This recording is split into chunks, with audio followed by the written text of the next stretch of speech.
তো ফার্স্ট যেটা আমরা শিখবো সেটা হচ্ছে এখানে সানড্রি ডেটার্স কীভাবে বানাতে হয়। তো সানড্রি ডেটার্স বানাতে গেলে আমরা ক্রিয়েট অপশনে যাচ্ছি, ঠিক সানড্রি ডেটার্স অপশনে যাচ্ছি। সানড্রি ডেটার্সে গিয়ে আমরা এখান থেকে করবো, ধরো লেজার যেতে পারছি, লেজার থেকে আমরা এখান থেকে যদি করি, ধরো করলাম FGTRADERS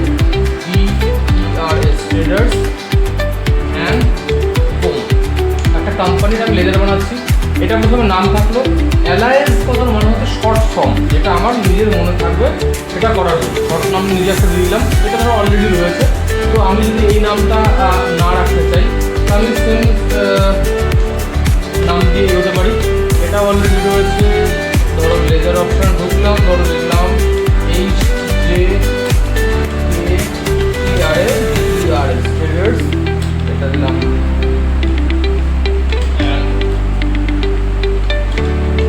হোম, একটা HJK হলো, এটা অ্যালায়েন্স দিলাম হচ্ছে HJ শর্টে দিলাম। এবারে নেক্সট পার্টে আসছি, এটা কী ধরনের অ্যাকাউন্ট, এটা হচ্ছে সানড্রি, আমি ডেটার্স তুমি ধরো বানাতে চাইছি। তো সেই ধরো দেখো সানড্রি ডেটার্স অপশন আছে, করলাম। নেক্সট অপশন হচ্ছে মেনটেন ব্যালেন্স বিল বাই বিল। আমরা ধরো ফার্স্ট বিল করলাম, সেই ব্যালেন্স কিছু পেন্ডিং থাকলো, তারপরে ধরো পুরো নেক্সট বিলের টাকা পুরো ক্লিয়ার হয়ে গেল, তারপরে বিলে শর্ট অ্যামাউন্ট আছে কিন্তু আগে যেটা ডিউ ছিল সেটা নিয়ে পুরো ক্লিয়ার করবো।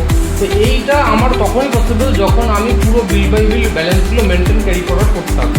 তো সেইটা করার জন্য যে অপশনটা সেটা হচ্ছে মেনটেন ব্যালেন্স বিল বাই বিল, এটাকে আমাকে ইয়েস করে বেরোতে হবে। ডিফল্ট ক্রেডিট ক্রিয়েট ডেট, মানে আমি যে সানড্রি ধরো ডেটার্স বানাচ্ছি, তো এর তোমার টেনিওর কতদিনের রয়েছে, কতদিন আমি তার বাকি এখানে রাখতে পারবো।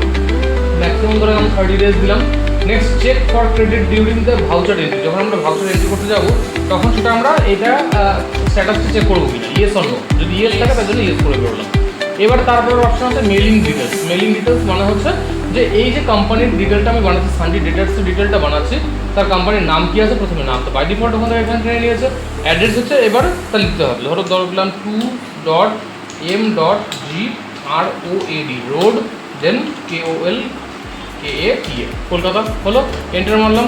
দেন ধরো এখানে তুমি কোনো নেক্সট লাইন যদি কিছু অ্যাড করতে চাও, ধরো PO দিয়ে ধরো কোনো একটা অ্যাড্রেস দিলে, দেন নেক্সট পার্ট দিলে এখানে ধরো পিনকোডটা তুমি এখানে দিয়ে দিতে পারো just for example.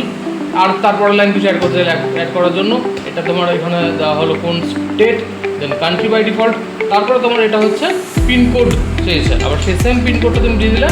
Provide bank details, যদি তুমি এখানে ইয়েস করে বেরো তাহলে কী হবে, তোমার এখানে ব্যাঙ্ক ডিটেলটাকে অ্যাড করতে হবে। তুমি এখানে UPI অ্যাড্রেস দিতে পারো, ফান্ড ট্রান্সফার দিতে পারো, চেক দিতে পারো, দেন আদার্স অপশন করেও বেরোতে পারো। ধরো আমি এখানে ক্রস চেক অপশন এখান দিয়ে বেরোলাম। প্যান ডিটেল, কোম্পানির প্যান ডিটেল এখানে দিয়েছে, কোম্পানি যেটা আমি এন্ট্রি করি তারা, ধরো DPHGL6695G, এটা ধরো আমি নাম্বার দিলাম, দেন ওকে, এটা হচ্ছে প্যান ডিটেল দিলাম। দেন GST নাম্বার, তোমার কাছে যদি GST নাম্বার থাকবে বিলের পরে লেখা থাকবে, সেটা দেখা যায় এখানে GST নাম্বারটা বসিয়ে দেবে। কিসের GST নাম্বার, ওই সানড্রি ডেটার্সের GST নাম্বার। নেক্সট এটা এন্টার করছিলাম। Then after additional GST detail, তোমার যদি আদার কোনো আর GST ডিটেল দেওয়ার থাকে তাহলে ইয়েস করবে, আদারওয়াইজ নো করে এটা বেরোবে। তোমার ইনিশিয়াল কিছু যদি ব্যালেন্স এখানে মেনটেন করার থাকে, তুমি যেটা ফার্স্ট বিলে থাকলে দেন সেটাকে তুমি এখানে দিতে পারো। নেম কোনো বিল ওয়াইজ যদি থাকে দেন সেটাকে নিয়ে সেভ করলে, এটা তোমার ক্রিয়েট হয়ে গেল। সানড্রি ডেটার্সটা আমি এখানে ক্রিয়েট করলাম, বুঝতে কোনো অসুবিধা? এটা ক্লোজ করো।